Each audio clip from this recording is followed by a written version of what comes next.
And you mentioned, Fern, how over the last couple of months you haven't had a panic attack, which is amazing.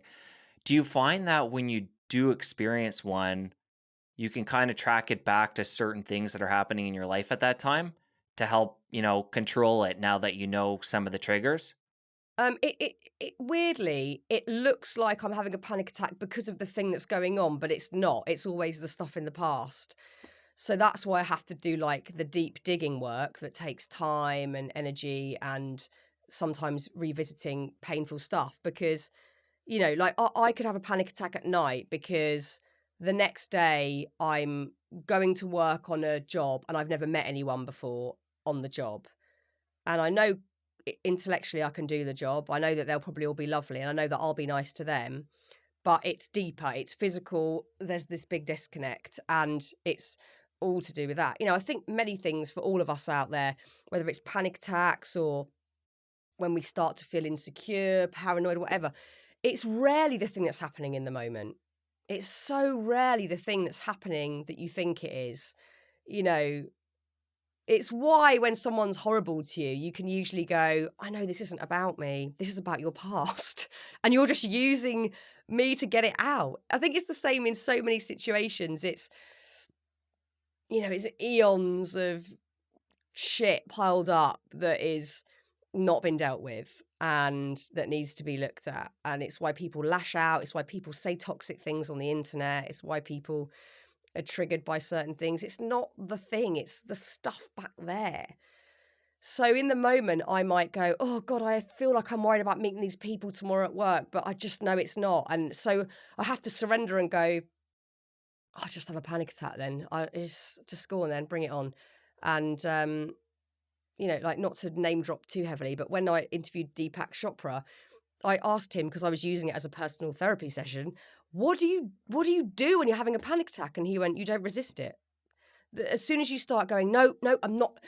What can I do? I need to breathe. What can I do to make this go away? It will just make it persist. What you resist persists." So his thing was just, welcome it and let it happen, and then usually it dissipates naturally. So not every time, but that is one way to, I think, help reduce them somewhat. That's great advice. And I'm curious, you mentioned before the lifestyle factors, things like sleep and diet, exercise. Do you find that when you're on point with those, it can help with your mental health and things like the panic attacks? Not the panic attacks, but my general state. Like say someone did say something horrible about me on the internet or a friend, said something that I felt wasn't warranted. If I hadn't been doing all the regular discipline stuff, I would really react badly to all of that and I would probably say something awful. I would probably get myself into a massive mess. So I think it helps the everyday stuff. But I do think there's this really important distinction between mental health and mental illness. And when it comes to looking at m- not even more severe problems, but things that, like fall under the categories of depression, anxiety, OCD, eating disorders, whatever, I think you need help.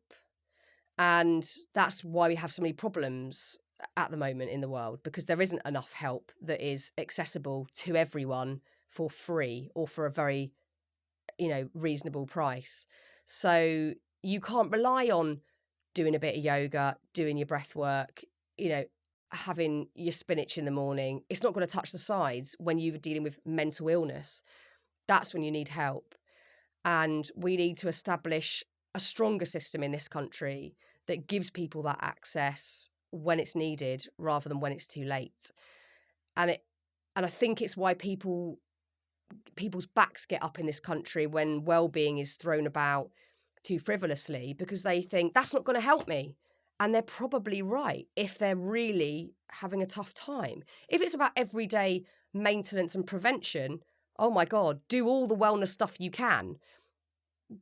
Go outside and have walks in nature, eat brilliantly, do your breath work, do meditation, whatever. It's all free stuff. Have the discipline and the structure in the day.